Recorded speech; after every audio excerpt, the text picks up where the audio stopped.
Okay, guys, we're going to start.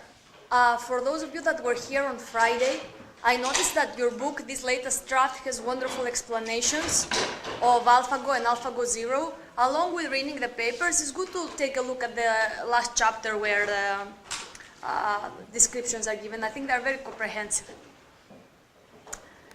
That's number one. So today it's an easy lecture. It's a continuation of our previous lecture, okay? We'll just start seeing the first applications of function approximation for prediction and control. We have said many times in the intro and afterwards that RL was actually used to solve large-scale problems with many states such as those. Today we will see the main ingredient that allowed this, RL to scale to this large state space. Tabular methods clearly cannot handle this. So far we've seen that the value function was kept in a lookup table. Every state has its own entry, every state and action, for the case of state action value function, has again its own entry. This creates a problem when we have too many states, okay? Not only it's too slow to learn the value of every state individually, but also we don't benefit from the similarity across the states. And this is the main idea. Instead of trying to bookkeep the values and action values for every state or state and action pair, instead we will learn this function that will take as input the state as well as some parameters and try to approximate the value function and the state value function. Okay? And we'll see that we're able to generalize from seen states to unseen states. Why this is the case? Because usually the number of parameters are much fewer than the number of states. So now what is changing is not the state value functions or action value functions themselves as entries. What is changing is the W, okay? And the W passed through functional form essentially predicts those value functions and action value functions. Each update we will be doing on this parameter W will have an effect on multiple states at the same time, right? Or multiple state and actions, okay? So this means that if I visit this particular state and I want to update its value, similar states will also be updated. That's why this generalization happens.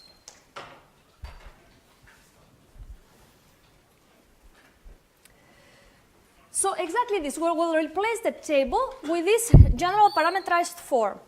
And this week, we will talk about function approximation for state value functions and state action value functions. And next week, we will discuss about approximation of policies, where a state is going to come in and a prediction over future actions will come out. Even for policies, so far, we're also been using tabular form, okay? Is this clear? And this will allow us also to handle continuous actions.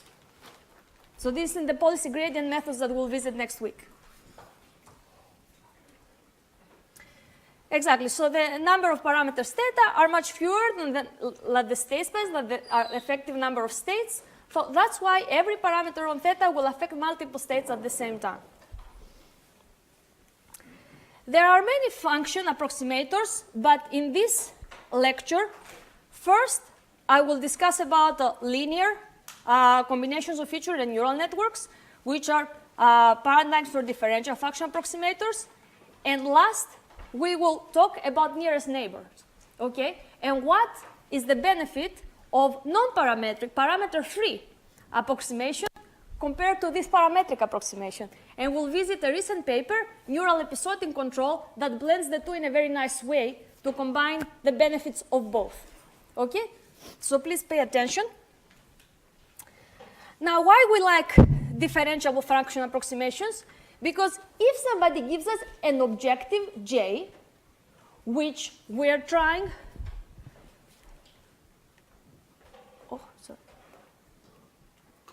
which we're trying to minimize. Now, the truth is that potentially I'm going to change this J. J usually appears when we try to maximize, and we use L loss when we try to minimize. But in any case, for now, let's assume that we're trying to minimize J, okay?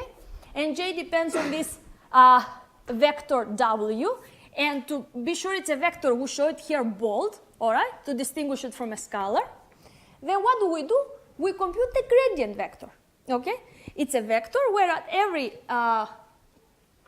location it holds the partial derivative of our objective, okay? So our objective is a scalar value, okay, with respect to every coordinate of the parameter vector.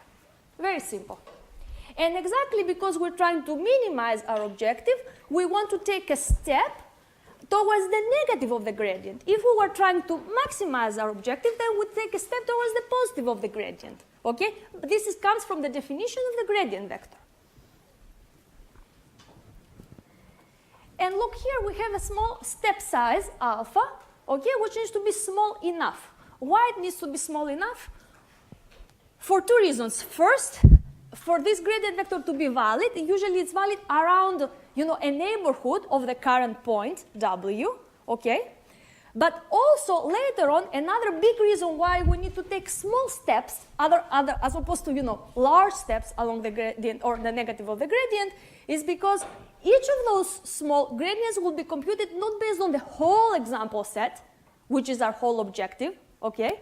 We're trying to do well on this whole example set, but rather one example at a time or a small mini-batch at a time. So once you have your gradient based on a small mini-batch, this is an approximation of the gradient in the whole space where your objective sits, right? And thus you cannot, even if you just try to do really well on this mini-batch, probably you'll do really bad on the rest of your training set. That's why we need this small step size. So the idea of gradient descent is very simple. We're going to start from a guess of W0, okay? And then we'll form a sequence, W0, 1, 2, N. Now, the unfortunate in this slide is the same double N, which means the nth W, as we take iterations of gradient descent, appears here as the N coordinate, okay? But because the context is clear, it doesn't matter, okay? And because we take this, we move the W in this way, we see that at every iteration, our objective goes down. Tuk, tuk, tuk, tuk, okay? And hopefully will converge to a local optimum. To do that, you need to make sure alpha is small enough, and alpha doesn't even need to be the same from iteration to iteration. This is standard gradient descent. You may say, why do we do gradient descent? Why don't we do some more advanced optimization methods? Indeed, till few years ago, other second-order optimization was essentially were being explored. It seems to me that now most people use gradient descent, especially for neural networks. It hasn't been shown that second-order methods will do dramatically better. Okay, for general neural network architectures, yes. Just to clarify, the WN setting is not the same. Yes, I see. Okay, so this is going to be changed before we update the slides. Yes, this is the nth coordinate. Okay. And this is just the nth as you take iterations, yes. Now, the most important thing we need to ask, okay, great. So what we've seen that when we have a differentiable objective, we can take gradient descent and we'll minimize it. The question is, what is our objective? What is our objective? Suppose that somebody, an oracle, had given us a true value function. Okay, for all the states, what should be the true value function? And our job would be to train a function approximation so that we mimic that oracle. Here is one objective. Let's find the W so that, the approximation, the square error of the approximation from the ground truth is small, okay? And we all know what is a square. What we don't know is what is this expectation over pi. Why we put this expectation over pi? Usually, what we've seen, okay, in machine learning, is usually we have a summation over training examples, right? So if we would follow the same paradigm here, we should have had a summation over all the states in our state space, right, of their true value function and, to be close, our approximation to be close to the true value. Okay, this is standard supervised learning, the way we see. Forget about reinforcement learning for now. Imagine somebody had given you the oracle target value function. Now, why we don't have this and we have this? First of all, let's try to understand what means expectation under policy pi. We have some policy. For example, my policy is all the time to leave a room this way. I never choose that way to leave the room, okay? So this means that it's as if the same form can be written as a summation over states where the states are not created equal. Some states are weighted more and some states are weighted less based on how often we visit a state under the current policy pi. This is what means expectation under pi, okay? And this is called the on-policy state distribution. So in that case, that I would always choose this way to leave the room, I care very much on getting on those states correct value function, and on those states I do not care.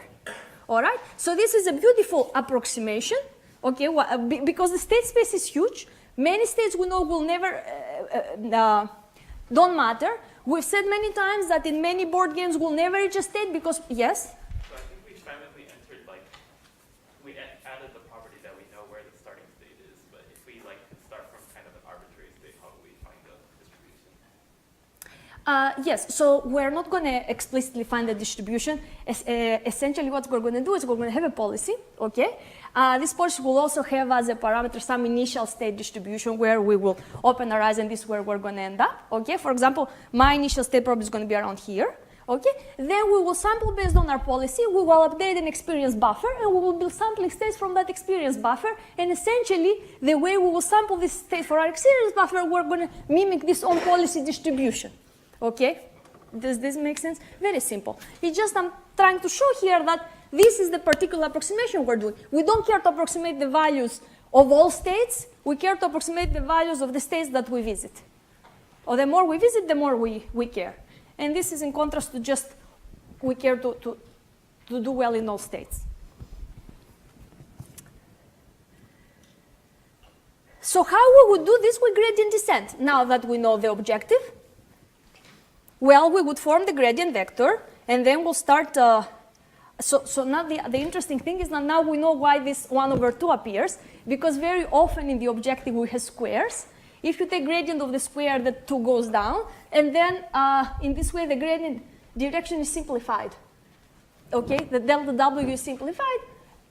Basically the 2 cancel, okay? So this is what remains. The error and the gradient of the approximation. Do you see? Okay. So now the problem with this is what? Is to be able to take one single step, we need to go through all the states that we visit. Still, there are many, okay? However, we've discussed in previous lecture on Wednesday that this is not in case what we're doing.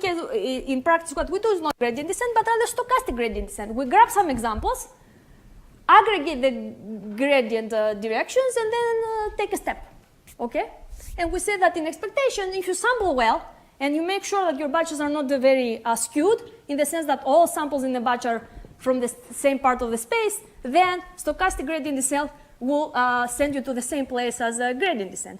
In fact, there was some time in the field that we even thought that stochastic gradient descent was even better than gradient descent because it's at the stochasticity and explores more in the parameter space. It seems that right now these issues have been settled, and we always think that the larger batch, the better. Yes? So for using that stochastic gradient descent, how does that E pi factor into the equation? Right. So the E pi here means that to take a step, you take all the summation with a lot of states. Here it means that the states that you sample from that on-state, on-policy state distribution. Right? So basically you sample states from that particular distribution. It's just you don't need to compute all of those for all the states before you take a step. So that's it. So basically, if a state has a larger probability to be experienced, then yes. it will generate more Probably samples. you will sample it again and again and again, and throughout your training it will appear often in your mini batches.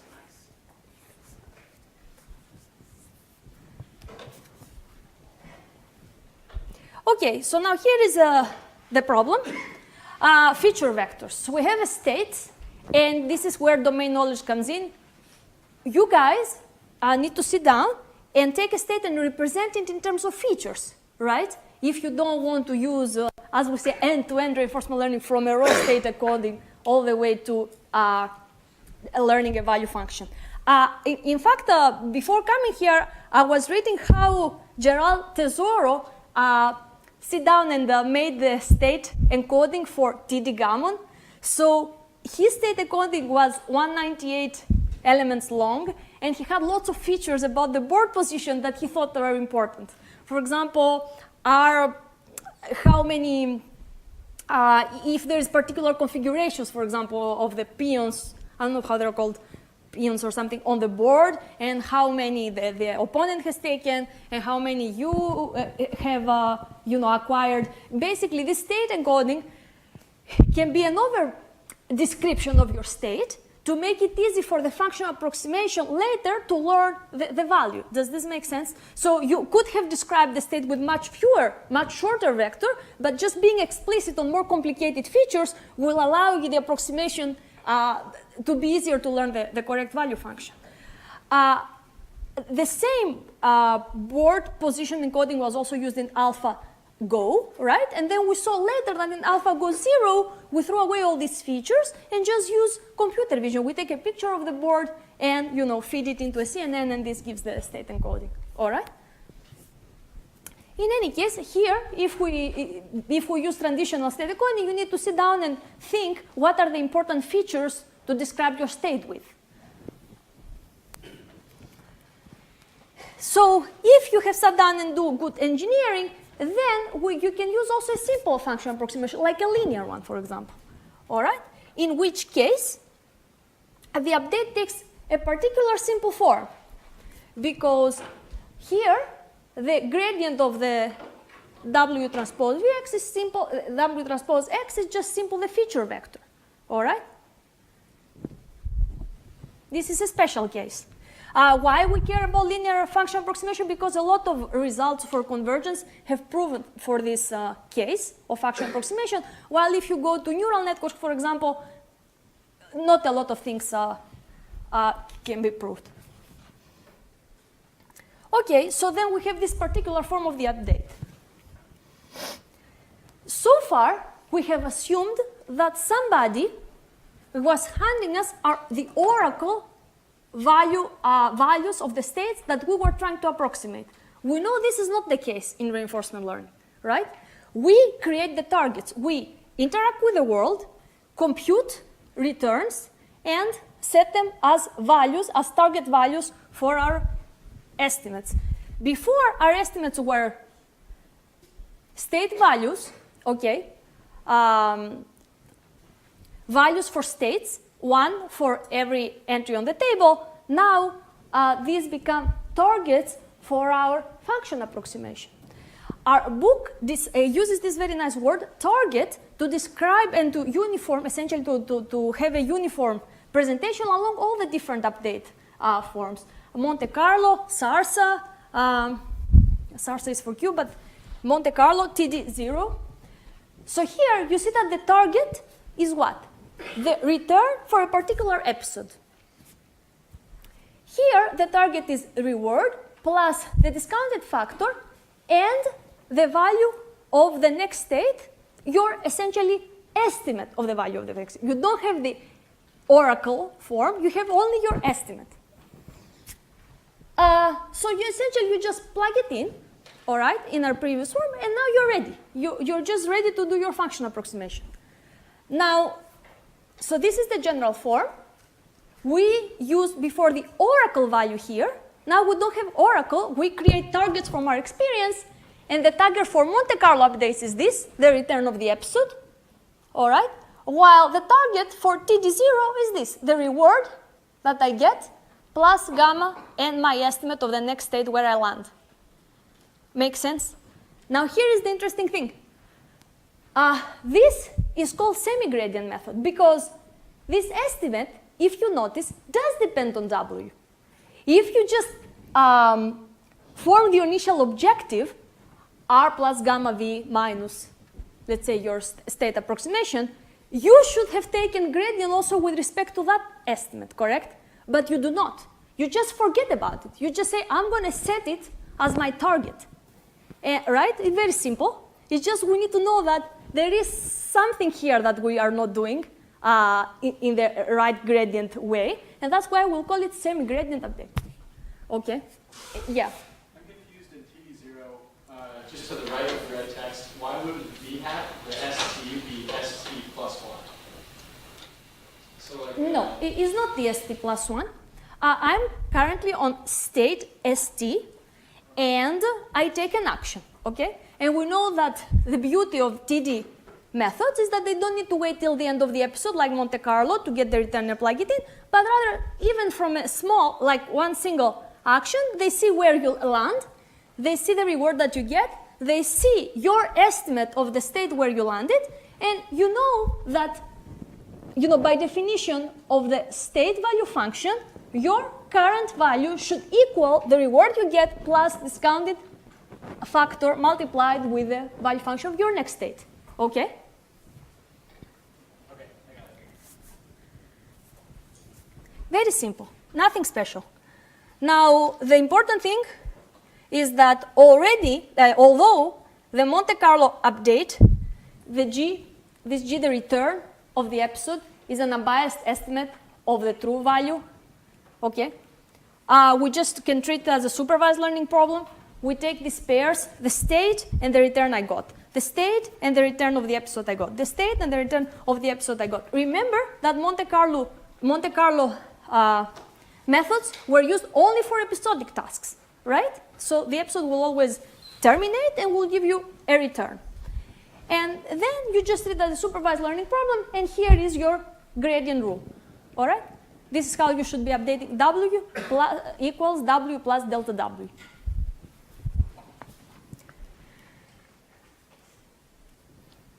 And here is an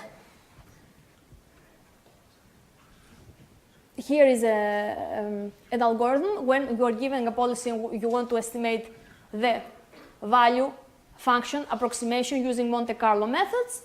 You initialize the value function weights, right? Before, you remember we would initialize the table. Now we throw away the table, we initialize the theta, the parameters. The theta and W are used interchangeable, you realize that? So that's another confusing part. It doesn't matter. We initialize it, we generate episodes, take returns, and update our theta in this way. Very simple. And the gradient you put here, whatever function approximation you choose, you plug the corresponding gradient. Great. Now, we have seen in previous, yes, we've said that. We've seen in the previous chapter that we like Monte Carlo that is unbiased, but there is a huge variance. And in practice, TD methods learn much faster despite the fact that they have a biased, their target is a biased estimate of the value function, okay? And the book has a beautiful explanation of what exactly is the, their bias and where it is introduced. We're not going to go into this. Just to show that here is again the update we saw before. Don't forget that we have, in this case, a semi-gradient method. We just ignore the dependence of the target, this is the target, on the W, which we're trying to optimize, all right? And here again, a practical algorithm. Nothing changes. Everything is the same. The only thing that changes is the update. Very nice. So far, we discussed about two prediction methods with function approximation, Monte Carlo and TD0, okay? Now, I want to say that there is a chapter called bootstrapping in your book, all right? It's good to read this chapter. The only thing that says is, you know what? In the same way that we have on the one extreme Monte Carlo updates and in other extreme TD0, you can also just take, instead of just updating with a single step, you can take 1, 2, 3 steps and then set this target being RT plus, gamma RT plus 1 plus gamma square RT plus 2, okay, plus VST plus 4, and set this as your target. And you can extend this episode, the length of using the actual rewards versus, putting the value function. every way you want. Every 2 steps, you should have the actual rewards and then your estimate, or you want to have 5 steps of the actual rewards and then your estimate. So there's nothing confusing. It's just a continuum between TD0 and Monte Carlo using just the return, all right? And no bootstrapping, right? Not using your estimates of the states where you end up. Is this clear? Yes. So I had a question about initializing. Uh-huh. You're saying initialize the weights to 0. Is it better to initialize them to 0 or to random value? The weights theta. So let me tell you, when you have a neural network, the weights are usually initialized close to 0, and there are a lot of tricks of how to make them. Yes, there are a lot of different initializers that you can pick. Okay. You don't initialize them in large values. They're supposed to be close to 0. In fact, the regularization you are using, right, for neural network training is that their norm should be small. Okay. But random though, right? So that they're not all the same. Random, yes, needs to be. They're all 0, so that they are all the same. Right. So I don't think this potentially discusses. They say arbitrarily. It doesn't discuss the particular case of neural networks, and I think this is a good point. No, we should not have uniform 0. There should be initialized randomly if you're using a neural network. Absolutely. Yes. In your previous slides, you were using a linear function approximator and using Monte Carlo estimate of the habits. Yes. So in that case, why use this still converges to a local?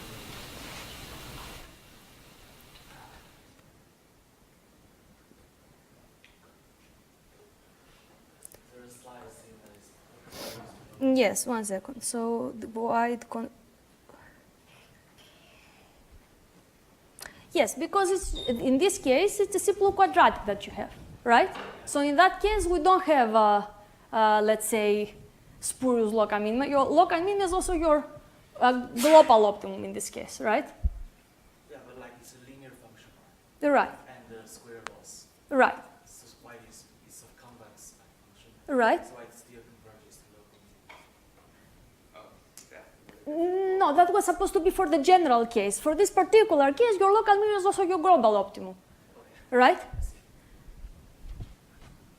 Where I put this local world? Where is this local thing? Let me, because this is where the linear one step. Oh, at the global, yes. So here was when we were talking about the general function approximation. For the particular case of linear function approximation, you go to your global optimum, okay?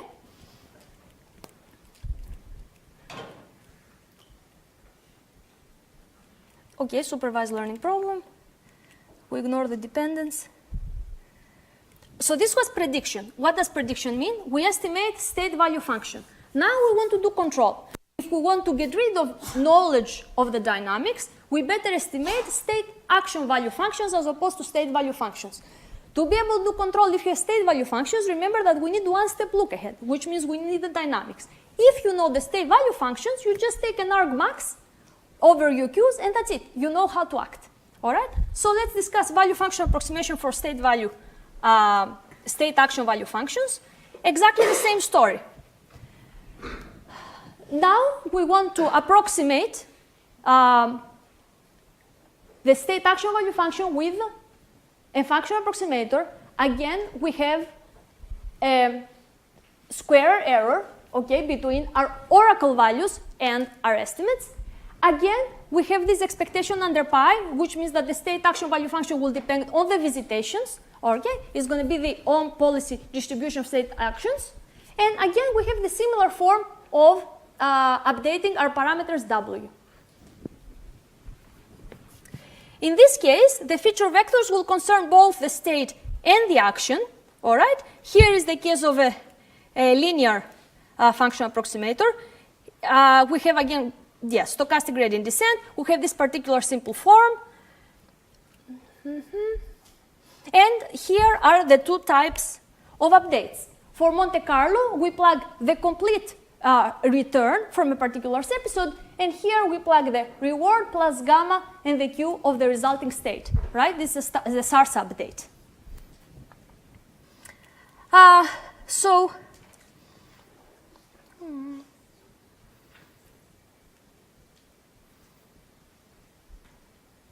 Okay, and again here, sorry, we need again to notice that this is a semi-gradient method.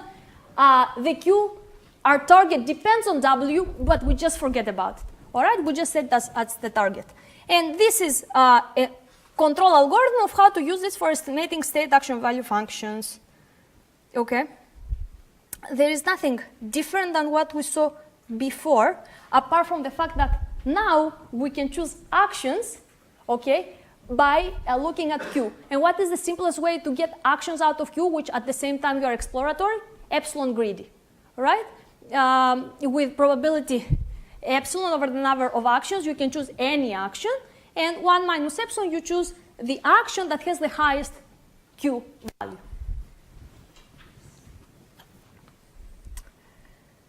Okay, and here is one example of the mounted car problem, which in fact is going to appear in homework too, all right? And here is how the maximum across, essentially the optimal state value function looks with different, after different episodes and updates, okay?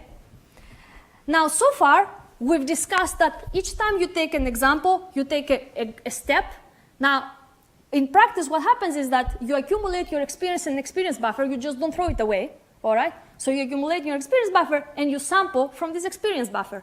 Because taking one gradient update, tiny little bit changes the parameters, all right? So you better use the same example multiple times to generate, the change that you want. And this is what is called as batch reinforcement learning. We've seen it in the last lecture, okay?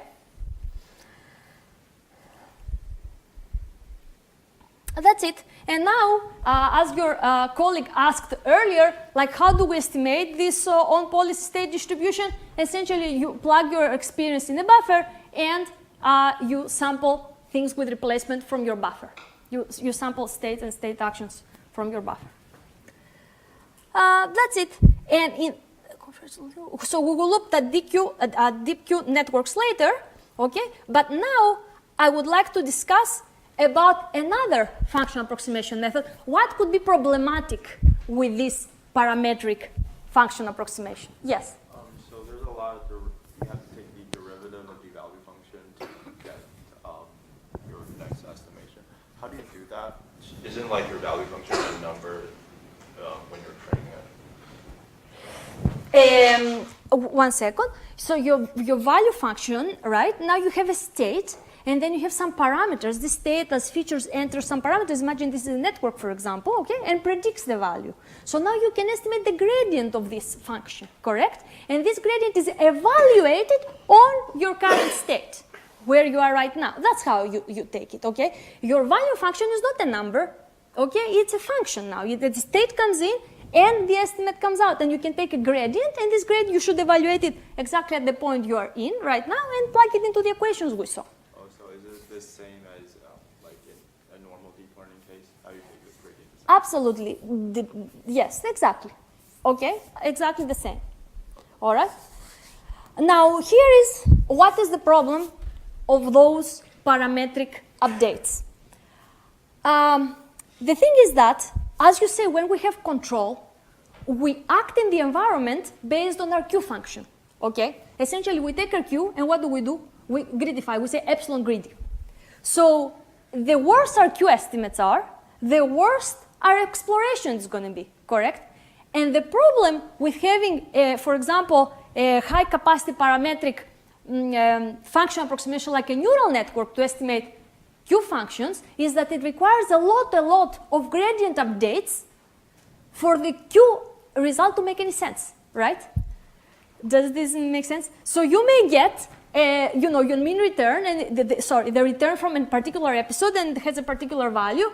Yes, you can dump this on the experience buffer, but as you take a gradient step, the approximation is not going to be even close to whatever you ask it to be, right? You just take a tiny little step, and it will require lots of training iterations till the your approximations start making sense. And because you're acting based on those exact approximations, basically the way you act in the beginning is going to be pretty bad, right? So an alternative way to parametric function approximation is parameter free. What does this mean? you have your current state and your targets. The targets can be the return of a particular episode for Monte Carlo, right? Or the, TD0 target for the TD updates. And instead of just throwing those to a neural network and try to approximate the value function, you can also just bookkeep them. Have a table, your memory, that has this state ended up having that target. This state ended up having that target, all right? Now, the interesting thing with having such a table is that, of course, the more experience you get, the more accurate become your predictions, right? Or potentially you care about approximating your value functions in a particular neighborhood, so it makes sense to look at, the nearest neighbors that are from the same neighborhood, all right? And maybe you'll do much better and much faster than trying to approximate everywhere the value function.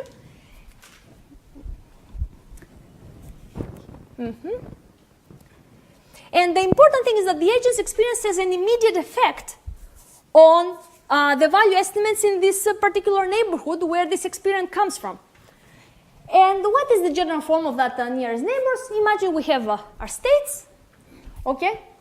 The state comes, it's encoded into some encoded vector h. I will go to my table of experience, retrieve the states that have similar h as me, okay? This k is essentially a similarity function, okay? And approximate my value function as a weighted average of the value functions on my memory. And the most similar the state in my memory, the higher the weight, okay? Very simple. Does this make sense? Now, interestingly, this is also very differentiable, and people have used such memories into neural network architectures, right? For example, people may have heard of neural Turing machines. There you just save examples, and what they call it retrieve by content, okay? Read by content means that you send a key, you find the relevant entries that have similar keys, essentially h, and you retrieve the results. Which is the result? The value function, all right? Now, the interesting thing if you use such a architectural choice is that if you have a state and you go into your memory and you look up the value in that k nearest neighbor type of form, very soon after you acquire experience, you'll have a very accurate estimate based on this experience. While the neural network, till it approximates the targets in your experience, will take very, very long time. So there is this interesting paper called Neural Episodic Control. It came out from DeepMind in 2017, which had exactly the same observation. They said, we are all sitting and waiting for those huge neural networks to update their parameters so that their Q estimates make any sense, okay? So till that point comes, our epsilon greedy that is based on those Q estimates of the neural network are pretty bad, right? Like learning is extremely slow. They say the brain has also two speeds. There are the fast weights, the immediate experience. For example, that if once you're burned from a stove, you cannot wait till your brain adjusts all the synapses. Immediately you say you cannot touch the stove again, right? So there's a shortest memory, and potentially there is a longer term memory, which happens when you go to sleep and all the weights are, and you're learning and you are adapting all your experiences, and you're squeezing them and whatever, who knows what happens there. But basically, there is also a short term memory, all right? So they say, why don't we do this? Why don't we also have, along with those slow changing weights, using gradient descent, what we saw in this lecture, why don't we also have a table that is updated really fast, which means what? As soon as I get a tuple from experience, I'll dump it on my table, and I will be, in position to retrieve it right in the next time step if I get a state similar to that previous one, okay? So how can this be done? Here is a state. It's one image from an Atari game. Imagine it can be a 4-image sequence that enters into some convolutional neural network and is encoded into this vector h. We'll call h the keys. So every state will be mapped using a neural network to the key, all right? keys judge which states are similar to each other. And this is the most important thing. And of course, this is not frozen, this is learned while you're learning your, as you see the state action value function, you are adapting this H, all right? Now, once you have mapped your state to an H, imagine that you have a table, your short-term memory, of different H's of states that you've seen recently, and they are target Qs, and we'll see how you'll estimate those Qs. Then you can do exactly the same equation we saw in the previous slide. You can find the top 50 nearest neighbor, you can truncate beyond that, you don't need to have like a huge summation, all right, just put 50 there, and compute the weighted average of those top 50 nearest neighbors. And this memory, of course, is going to be huge, right? Because you are playing around, and each time you play, each time you visit the state, is going to be dumped into that table. So you probably need to do something smart to do nearest neighbor, like KD trees. There are fantastic tools that can accelerate, nearest neighbor retrieval. All right? So that's it. So now you got from a state, and you output what? A Q value. Just doing a weighted average over nearest neighbors. Let's see how we're going to train such architecture. Does this make sense? So now your neural network, instead of taking a state and having convolutions, Q, which is what we're going to do in the next lecture on Wednesday, standard deep Q learning, okay? Now, we have a state, we encode it into some vector H, and we do nearest neighbor retrieval. All right? And we have a Q based on the weighted average over nearest neighbors. So first of all, before discussing how we're going to train this, let's discuss how we're going to, yes? If you're learning H and then also storing it, how do you, doesn't learning a new H invalidate the distances for the previous H? Yes, it invalidates. So you continually write and write and write, and potentially the old H's are forgotten because all the nearest neighbors are retrieved from the new H's, right? Yes. Yes? Is K learned or is K Like how many neighbors you pick? not the concept, but the actual nearest neighbor function? No, can you be, oh, the K, oh yeah, sure, 1 second, let me see, what do you mean? Oh, the K, yeah, sure, it's like 1 over Euclidean distance H minus Hj plus delta, small, tiny little delta. It's like the inverse of Euclidean distance, okay? Very simple, it's very simple. Why you don't need to engineer it? Because you are learning the H. So you better put a very simple similarity function, the inverse of the Euclidean distance. First of all, let's see how simple it is to write in the memory. Every time you visit a new state, you compute the H, all right? You, based on the experience, you compute this Qn. Now, this Qn comes from our bootstrapping chapter. It's not TD0, it's essentially a mix between TD0 and Monte Carlo. And as you see, it uses for capital N steps the discounted rewards, and then it uses the discounted max overactions of the Qs. Max overactions of the Qs are still look at the lookup table. Now, I forgot to mention the following.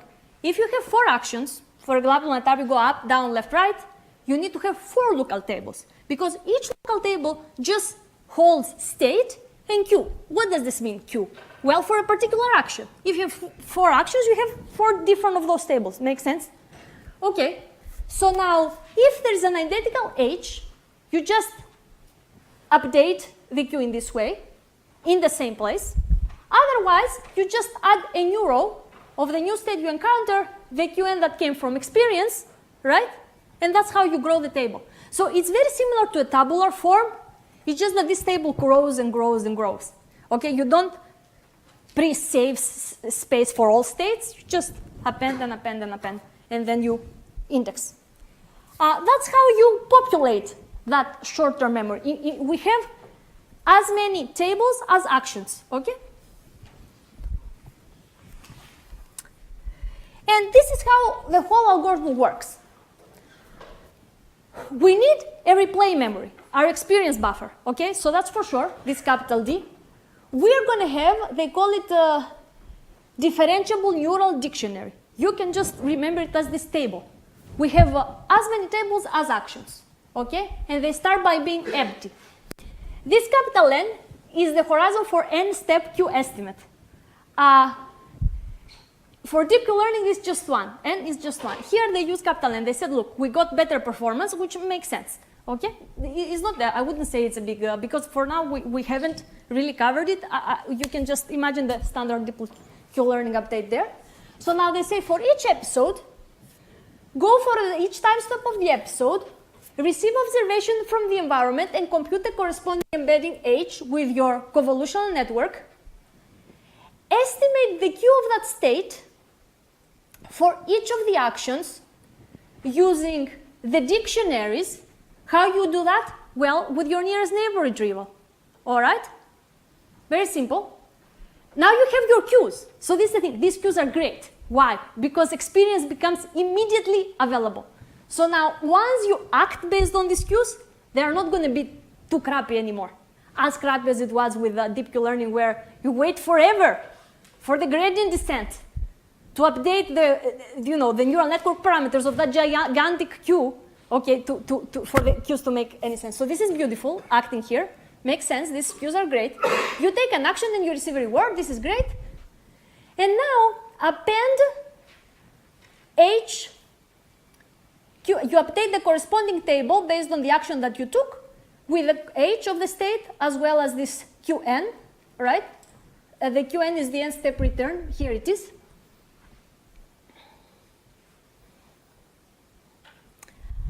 And then you add this to the experience buffer, all right? This is, we're going to see it more in the next chapter, in the next lecture on Wednesday. And then you sample a mini batch for your experience buffer. We saw this like 3 slides ago, right? You sample the state, the action, and your target, and then what do? You just take gradients. Now you have your network supplying you your estimated Q. You have your experience buffer supplying you the target, and you take gradients. So you train all this neural network, nearest neighbor retrieval network. Does this make sense a little bit? And then you repeat. So the H's, of course, they change over time, right? The state encodings, of course, they change over time.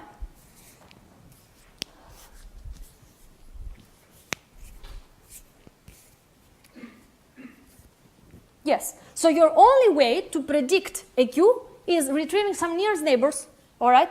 The H will control what means similarity between states, and your retrieval based on this weighted average better match your targets from experience that you retrieve from your experience buffer, right? Shall we go through it one more time? Can you explain which line it is in that graph? Yes, I can. So first of all, this HQI that you see there is the tables where you store your examples. You have 4 of those if you have 4 actions. They start by being empty. Makes sense? Okay, so they start by being empty. So now we say, we receive observation S from the environment. You compute an embedding H.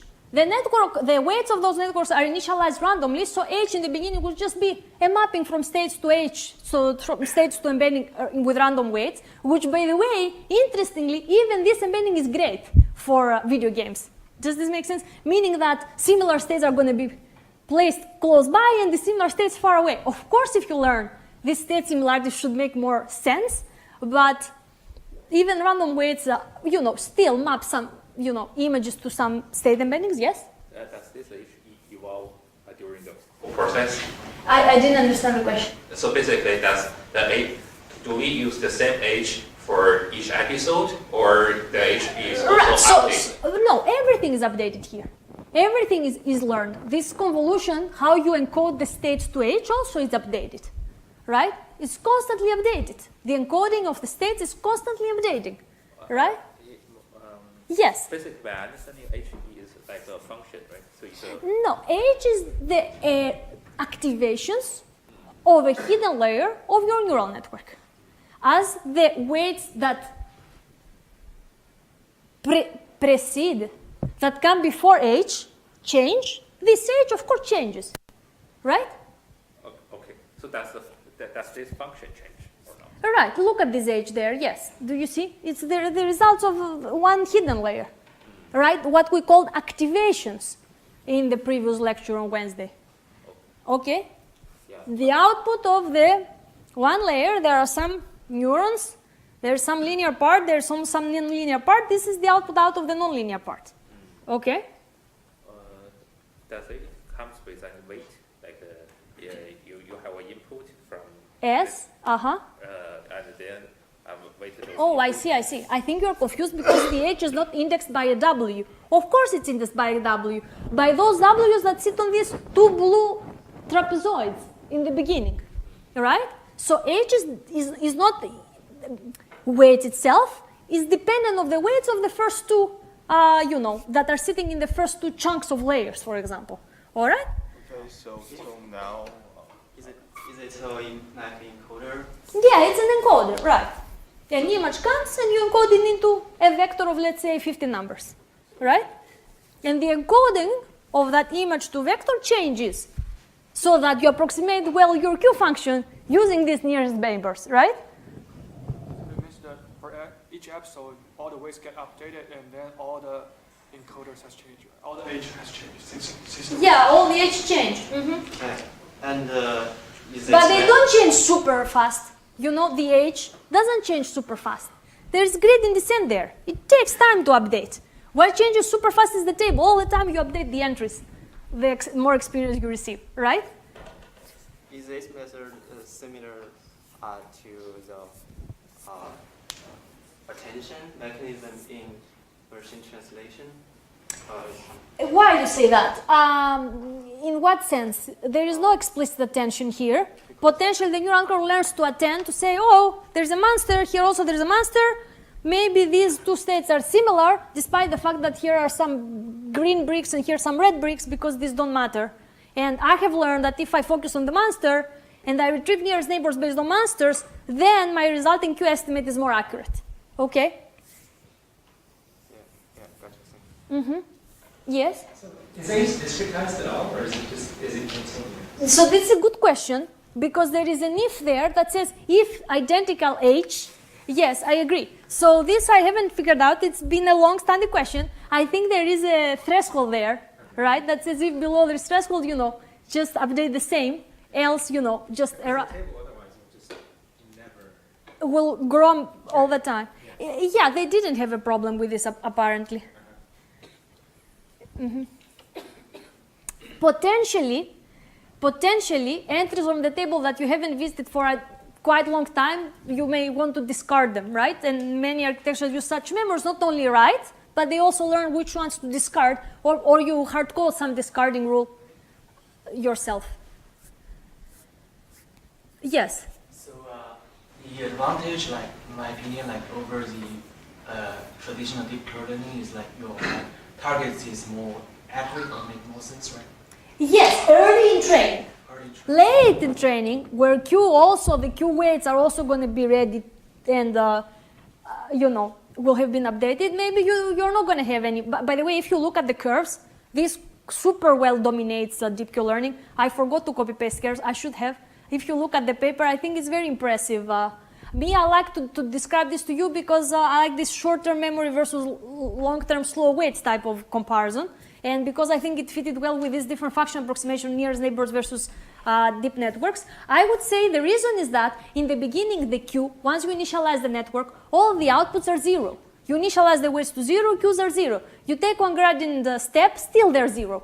Take another, still they're 0. You need a lot of gradient steps till your Q network will start making sense. And because you use exactly the same network to act, right? Ideally, if you have another way to act, and a smart way to act, as opposed to being hindered by these slow weights that take forever to update, then you don't need this, right? But the problem is that you trust the same very slow changing Qs to act in the world, and acting in the world is extremely, if you're a robot, extremely, time consuming, so you really want to do fantastic actions, right?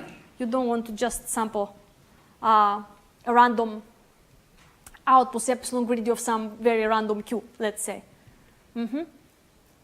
And you don't have the dynamics because alpha goes 0 also thought like this and said, you know what, when I pick action, I better be very smart. And they did this Monte Carlo tree search giving a particular policy and they improved it tremendously. Here we don't have dynamics though, right? We don't have dynamics.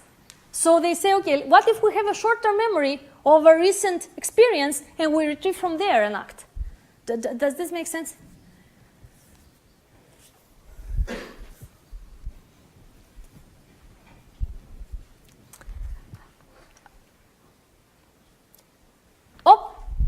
Here it is, sorry. Here is the training. This is where all these gradients that we talked today sit. Only at the very bottom. This is all about collecting experience, right? And this is again grad W of Q. The Q is all this crazy thing. Does this make sense? Your neural network doesn't need to be image convolutions, convolutions, convolutions value. It can be any crazy architecture you wish. Here, for example, it has a nearest neighbor retrieval built in, correct? Do you see how simple it is again? QP. This is your target, Qn. This is going to plug your target here, okay? The Qn. Because in your experience buffer, you say state, action, target, which the target goes into our gradient update rule, right? I think you're going to read the paper, I'm going to like it. Now, I want to, because we have a lot of time, to finish something that I didn't finish last Wednesday, and it's extremely important and very, very interesting. We said previous Wednesday, we discussed about neural network architectures for reinforcement learning. And the question is, what is beyond CNNs, right? You take an image, convolutions, convolutions, convolutions, and then you want to output your actions if you want to approximate the policy, or you want to output your Q, state values if you want to approximate your state value function or state action value function, okay? What we said is that to be able to act and essentially to do manipulation, you potentially, we said that CNNs are very good to encode what is in the image, but potentially forget where things are because there is all these poolings and they reduce resolution, etc. So the question is, how can you inject where into a neural network architecture? Last time, we said that you can train on the fly object detectors, right? And put the state of the objects as part of your state. Here is another way that has been used by many papers. You take your three-channel image, RGB, you pass it through some convolutions. What is the output now? Width by height by number of channels.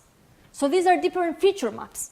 And essentially, they tell you what is the activation, you know, how strong a particular filter of that convolutional filter appears in the image.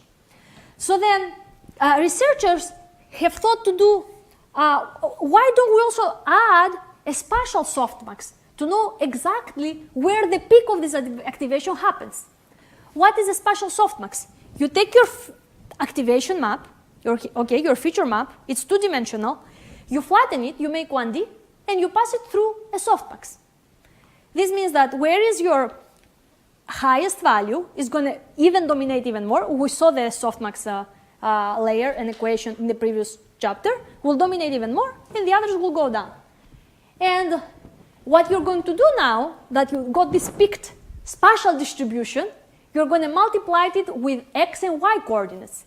You have the grid. You put x 1, 2, 3, 4, 5, 10. 1, 2, 3, 4, 5, 10. The y's is here 1, 2, 3, 4, 5, 10. 1, 2, 3, 4, 5, 10, right?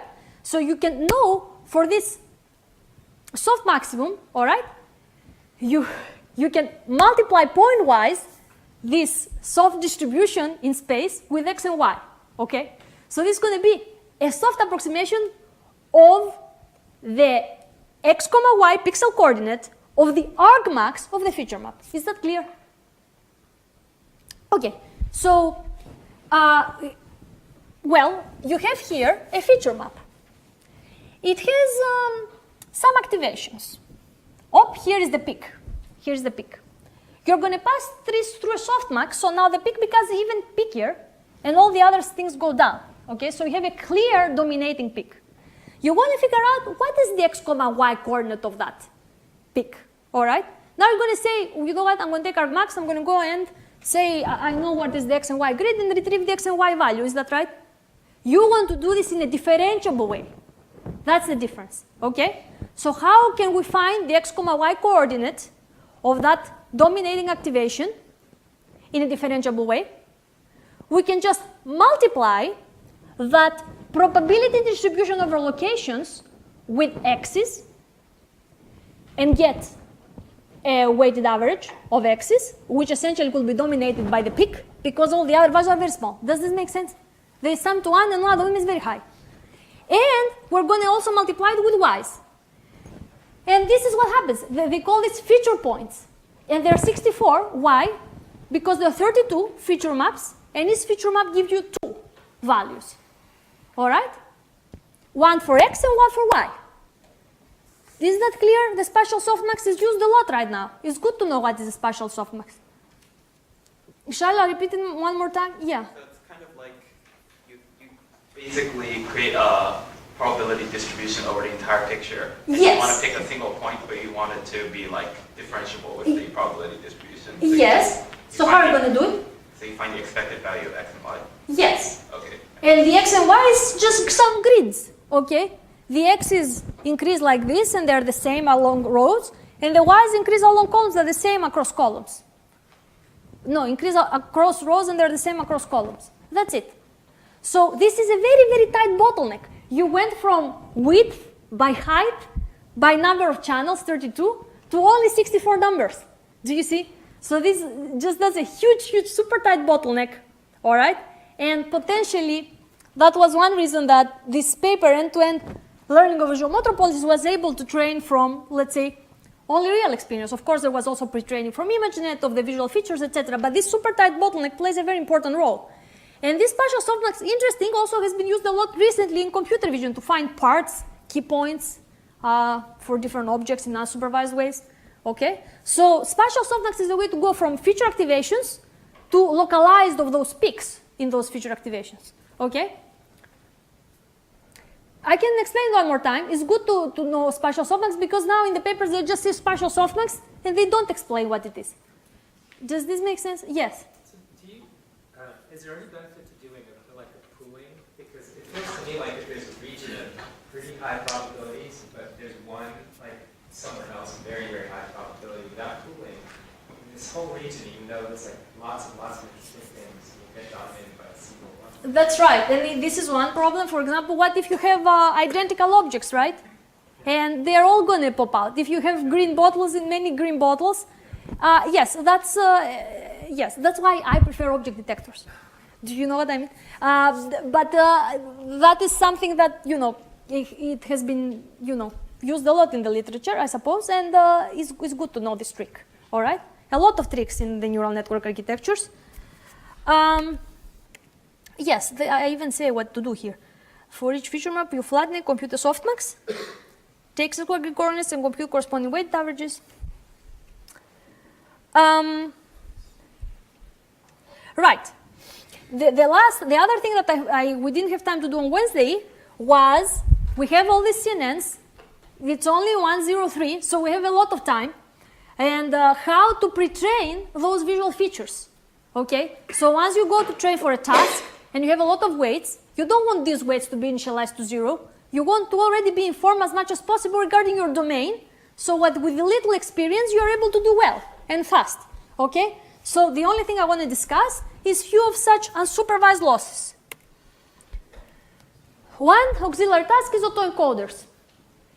Another auxiliary task that people in robotics do is the following. They say, here is the image. I know where the key points of the gripper of the robot. Why I know? Because the robot knows its joint angles, and then you can do forward kinematics. You know where your XYZs are. You know where the camera is. You project, and you roughly know where the key points are. And they don't even need to be super accurate. You're going to just use them for pre-training.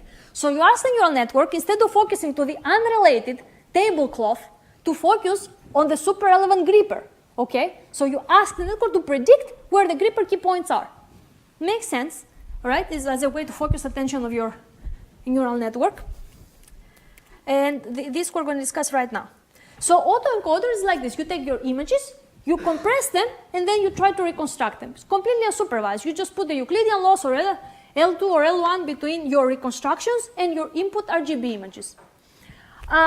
what is potentially the problem with this vanilla autoencoder? There is no reason that the compressed internal latent representation will focus on the gripper versus the tablecloth.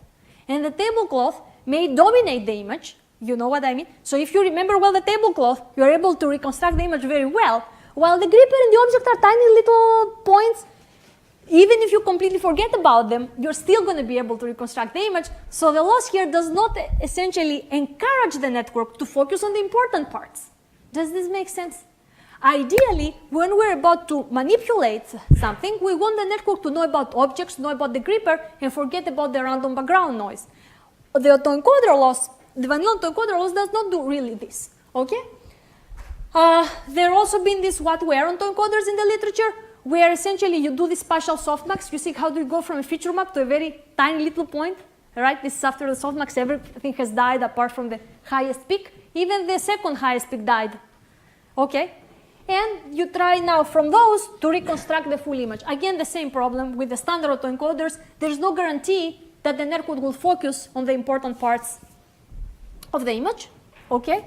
And last, which we're going to see probably in later lectures, we train our visual features to predict our actions. We have one frame, we are the robot, we act, we get the second frame. Because we are the robot, we know exactly what we did to act, all right? So then, feeding the two frames with our CNN that we want to pre-train, we try to predict our action, okay? So we call this inverse model. The forward model, given a state and an action, you want to predict the next state. The inverse model, given a state and the next state, you try to predict your action, all right? And this also can potentially help you to learn some useful features. And all those losses are, we still say, unsupervised. Okay? Unsupervised. You supervise from your experience. All right? And they don't require any goal. You just act randomly. You predict your actions. So it's 1:07. I think it's a good time to stop, also because the slides are ending. On Wednesday, we're going to see deep Q learning. And next week, we're going to see policy gradients, both on Monday and Wednesday. The project, Tom is going to talk in 1 minute, so just don't move. So the project will be announced, the details of the project will be released by Wednesday night, okay? The homework too, hopefully we try to send it out by Wednesday, I think, yes? I think that's it, yes, 1 second.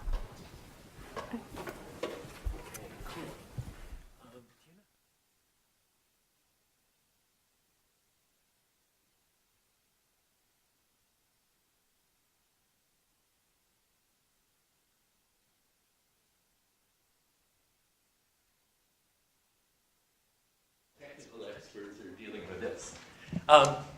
While we're in the middle of talking about changing from tabular representations of Q and B to using function approximators, I want to just bring up one point to kind of complement that, which, oh, that's great. That's fine. Chalk would be even better. Which is, let's think about the convergence guarantees that we proved earlier about iterative application of the Bellman update for the tabular case. And if you recall the proof that things would converge, it depended on us showing that we had a contraction mapping. That is, that our maximum error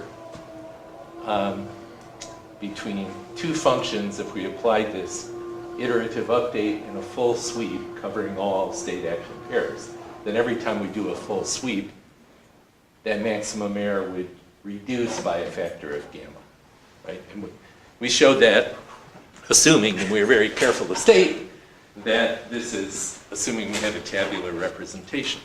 So I want to just kind of think through together what happens if we replace that tabular representation by an approximation that's parameterized. And so let's think of an incredibly simple case where my state is just a single number. And suppose I'm interested in the value function for some state. Then if I have a tabular representation and I have some experience where I know the value of this state is that value, and the value of this state is that value, and the value, let's say this state is this value, then here's my question. What if we, and of course we can have other states that we haven't seen yet, so they still have their initialized random value in the case of the tabular representation of the function. Okay, and now we know from our proof that we did before about convergence, that if we do a full sweep and we go through all of the state action pairs, by the time we're done, will be the error between our estimates in the table and the truth will be reduced by gamma. Okay, so now if we have a function approximator, and let's start by assuming it's just a linear function. We're going to represent v as a linear function of s. Then, for example, if these are my 3 points, I might, if I have a good linear function approximator, it might estimate v to be this. Now, one of the problems if you think about the logic behind our proof, one of the big problems here is if we see some state values and we do an approximation like this, we really can't say anything about the value of the function once we update our function approximation. We can't really bound what the value is going to be for other states, right? And if I had instead of a linear function, if I had a polynomial approximation,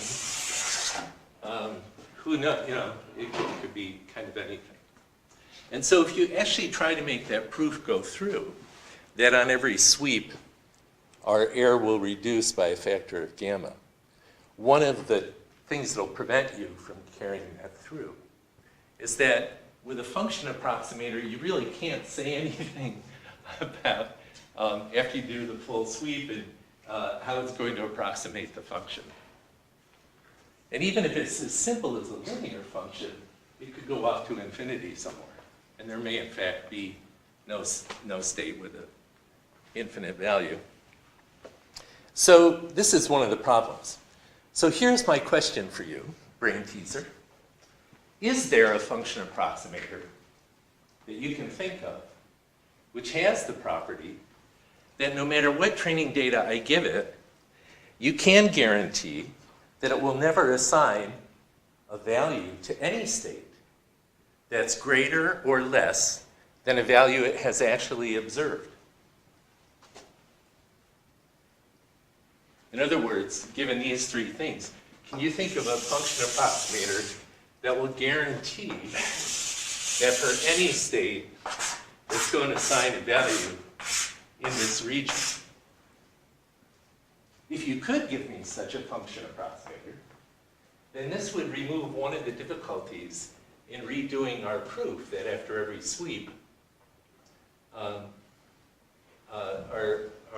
errors would reduce by gamma. So anybody have one? Are we allowed like basically infinite parameters? Infinite parameters. Like our value function can be infinitely complex, so it could be a problem. Okay, you're thinking in the right direction, non-parametric methods. So you could do like some sort of neural net, and then at the end you pass it through a sigmoid that's bounded, scale your sigmoid after passing it through the sigmoid to the min and max that you've ever seen. And then you guarantee that any negative or positive infinity would always be good. Oh, yeah, right. So you're saying you could take an arbitrary function approximator and then clip it. Yeah, clip it. Clip the. And it would have to learn within that sigmoid bit. That's pretty interesting. I hadn't thought of that. I was thinking of something much more obvious and much more recent in your short-term memory. Nearest neighbor. K nearest neighbor. Think about it. K nearest neighbor has exactly that property. K nearest neighbor will never assign a value to any state that's outside the max and the min of the neighbors you're averaging over. So there is some work which went unfairly unnoticed by my former PhD student, Jeff Gordon, in his PhD thesis that pointed this out. It actually is a pretty interesting result when you think about the degree to which we now rely on function approximators in reinforcement learning. So there's my 5-minute end of lecture idea for today. See you next time.